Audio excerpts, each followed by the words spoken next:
大家好, I'm Nathan Rich, aka 火锅大王. Have you ever had the experience of feeling some balled up paper in your pants pocket? You reach in to throw it into the nearest bin, but as you grab it, you suddenly notice it's not some old receipt, it's cash. That's the kind of thing that happened to me today. Over the last few months, I've seen so many videos, I lose track. Some unknown amount of time ago, I saved a video interview and then forgot all about it. Well, today I happened to watch it again, and wow, was it amazing. Not only is this one of the best interviews ever, it was done by the BBC. I don't know, guys. Maybe the BBC has earned its way back to zero with me, because this might make up for the fake news story they ran a while back. Seriously.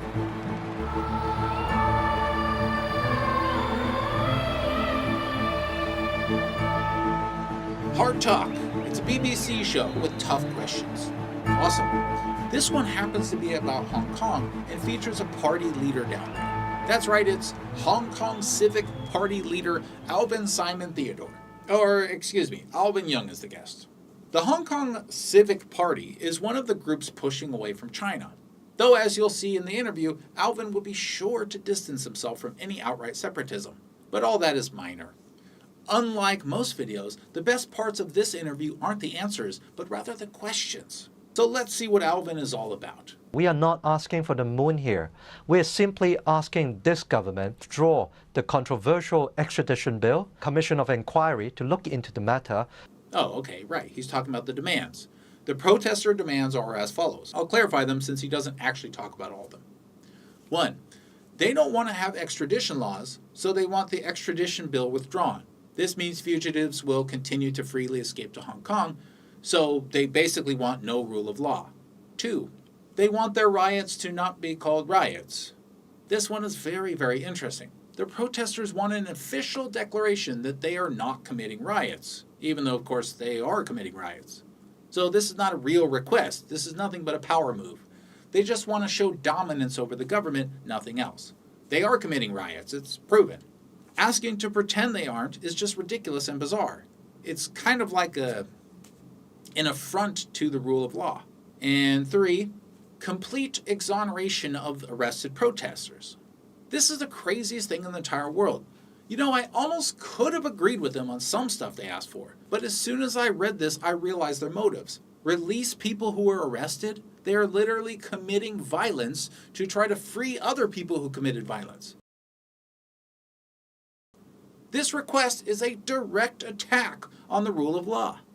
If the government grants this request, the entire concept of rule of law would be totally abandoned in Hong Kong.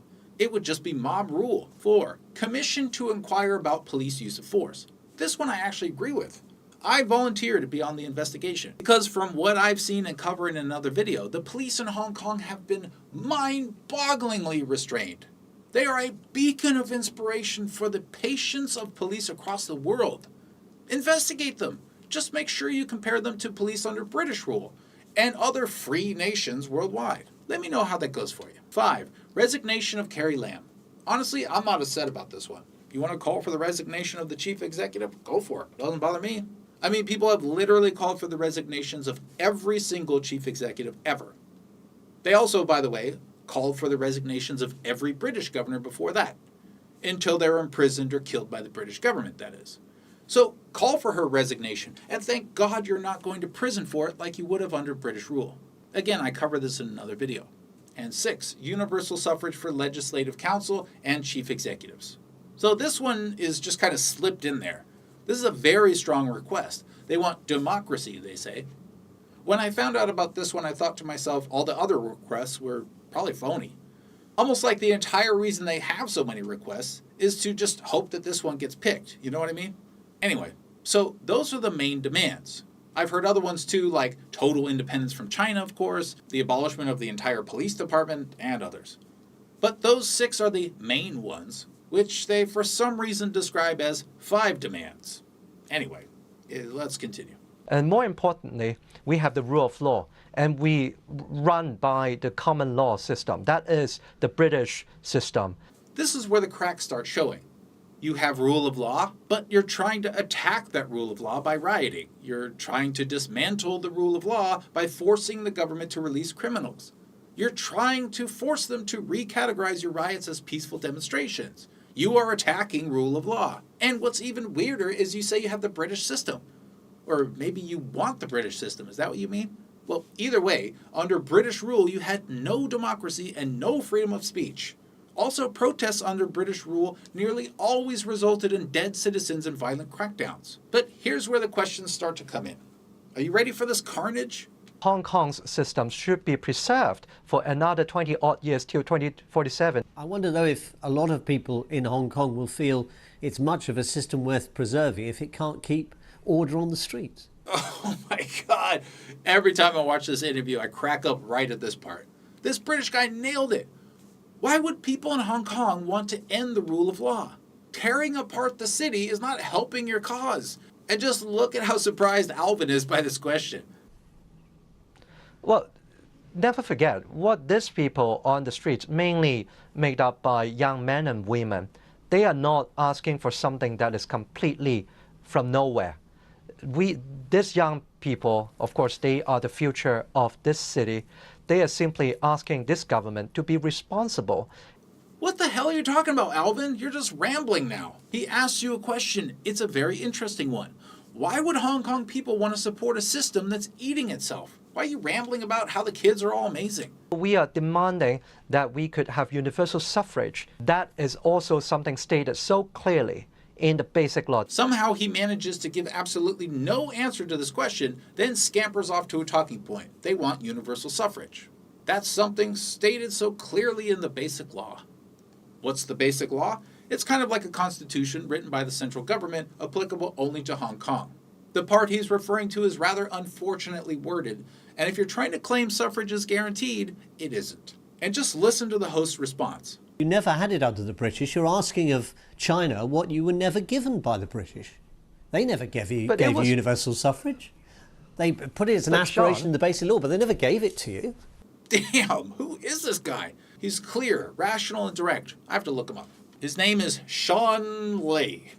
Okay, well, Sean, I have no idea how you feel about China or anything, but I'm loving this interview. Bravo! See, and someone told me the other day in a comment that I never talk about good reporting in the West. I do, it's just kind of rare these days when it comes to China. This Sean Lei guy is doing a damn good job. Now let's see how Alvin responds to this. Alvin, what makes you think China will give you suffrage? Britain didn't even give you suffrage. Your reply, sir? But it was the Beijing's promise, stated so clearly in the Basic Law. We have already had a long delay. He keeps saying that. It was Beijing's promise. Beijing promised them democracy, and he's been waiting for a long time. Is that true? Did Beijing promise Hong Kong democracy? The interesting thing is, Hong Kong's Basic Law is really short and easy to read. We could just take a look right now. Hong Kong Basic Law says, Article 45, the Chief Executive of the Hong Kong Special Administrative Region shall be selected by election or through consultations held locally and be appointed by the Central People's Government. Okay, so far no suffrage. Election does not mean suffrage. What else? The method for selecting the chief executive shall be specified in the light of the actual situation in the Hong Kong Special Administrative Region and in accordance with the principle of gradual and orderly progress. The ultimate aim is the selection of the chief executive by universal suffrage upon nomination by a broadly representative nominating committee in accordance with democratic procedures. Oh, there we go. The word suffrage. But you know, there are other words in there too. Let's combine all the words together and find meaning. I'm not a lawyer, but it seems pretty clear to me. What it says is that as the situation around Hong Kong changes, so too can the process for chief executive selection. So already there's a ton of room here. And then it says the ultimate aim is selection by universal suffrage. Ultimate aim. That in no way promises that universal suffrage will be granted quickly or slowly or ever. Why am I always the one who has to clarify things for people? I mean, I'm sorry guys, but that's not what Basic Law says. It doesn't guarantee you suffrage. Read it. This is why when people say Basic Law promises democracy, their words are always a bit muddled. They shift around from point to point. They don't want you to focus on this claim because it's not true. Basic Law does not promise democracy or suffrage of any kind. All it does is promise elections. And you know what? If suffrage is something you want to push for, then good for you. Doesn't bother me at all. But you need to do it with the proper legal backing and without deception. I really don't understand why this concept is so hard to understand. Do you think that Britain, when it signed up to the deal with China, engaged in a certain degree of self-delusion about what would actually happen in reality? Sean Lay. Everyone should know the name Sean Lay. Just imagine being asked that question. Wow. Well, let's put it this way. The British government, of course, they could have granted Hong Kong democracy before they left in 1997. We are simply asking Beijing government to do something that is clearly stated in this contract. I'm not sure it has promised that. Alvin deflects again. No answer. He admits that Britain didn't want them to have democracy, and then he says he wants Beijing to do what's stated in this contract. He's changed topics. This isn't basic law he's talking about now. It's a Sino-British treaty. The Sino-British Joint Declaration is considered by Chinese officials now void and only covered the period from the signing in 1984 until the handover in 1997. As a historical document, no longer has any practical significance. It is not at all binding for the central government's management over Hong Kong. Okay, so here Sean is saying some people have expressed that the treaty is no longer valid. But it's the next part that most affects how I see things here. Hong Kong was taken from China by force. If Hong Kong were taken again in the same manner today, the entire world would denounce Britain for its expansionist colonialism. It was not taken fairly. Not at all. And the UK has no sovereignty, no power to rule, and no power to supervise Hong Kong once the handover had happened. Exactly. Hong Kong was taken by force in a way that, like I said, would be widely condemned today. The way the treaty reads is that China has decided to take control of Hong Kong and would be doing this and that and the other thing. It's not a promise to anyone in Hong Kong, and it's arguably not even a promise to Britain. But even if it were a promise to Britain, I personally would not feel obligated to that promise under similar circumstances. I mean, just imagine, someone breaks into your home and holds you hostage with a gun. They take your car with your kids in it. Later, they bring the car back with your kids and make you sign an agreement to paint the car green later. Would you feel obligated to do so? It's much more complicated for sure, but that's still my overall impression. If it was a direct promise to do anything, it was probably not legally binding. But like I said, I don't know, I'm not a lawyer. It seems like it was just a way to avoid conflict and for Britain and China to save face. And keep in mind, there's nothing in there about promising anyone Hong Kong will get suffrage. That's not a promise that is made anywhere. This video is really long, so I'm going to skip ahead, but I do recommend you watch it. There's another interesting undertone to the questions that's about the split between the protesters calling for suffrage and the other ones trying to destroy the entire government. But I won't go into that right now. China is now a world power. China matters on the world stage. There isn't going to be anybody who is daring to intervene if we decide we've had enough of what's happening in Hong Kong. Britain won't. It's desperate to get a trade deal. It's leaving the European Union. It needs to have all the friends it can, and China is one of them. The reality, isn't it, that Hong Kong stands on its own? Yeah, I really don't see Britain charging into World War III because Hong Kongers are protesting to have suffrage. But you never know. Maybe if you break a few more windows, contribute to more crimes and fires, and stage a few more highly photogenic incidents with the police. Well, Sean, that was a nearly flawless interview, but you did make a mistake there. Hong Kong doesn't stand on its own. It's got an entire family of people by its side, even when it's throwing a fit. Almost 1.5 billion family members.